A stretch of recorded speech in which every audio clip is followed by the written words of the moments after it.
waaqayyo tiksiko madda fayyina ko kana faarsen qubne maqaasa mal dinki dararisa kana faarsen qubne maqaasa mal dinki dararisa waaqayyo tiksiko madda fayyina ko kana faarsen qubne maqaasa mal dinki dararisa kana faarsen qubne maqaasa mal dinki dararisa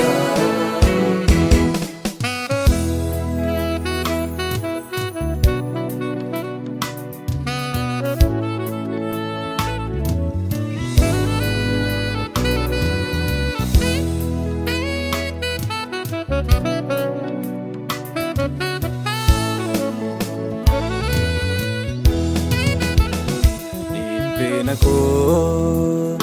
unduma sa fudate ana bokona late nako unduma sa fudate ana bokona late ewginni ken tilmamam tu ila tanamani Akki kenjiru akabla farrati ona barani ewginni ken tilmamam tu ila tanamani Akki kenjiru akabla farrati ona barani atolani atolani atolani atolani Jesus como ibarani atolani atolani atolani atolani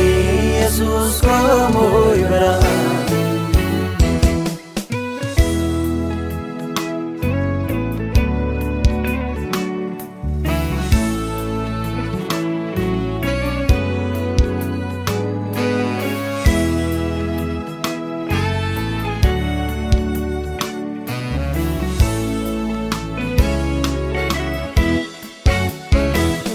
ke yade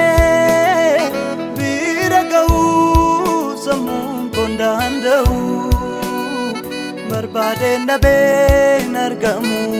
goftako amma ke kanafgo wae ke yade biragau samun kondandau barbade nabe nargamu jalako kanafgo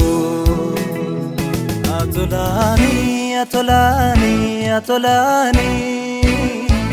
atolani Jesus como ibarani atolani atolani atolani atolani Jesus como ibarani atolani atolani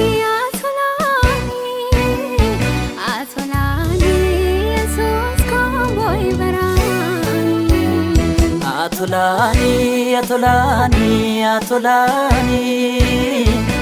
atolani Jesus como ibarani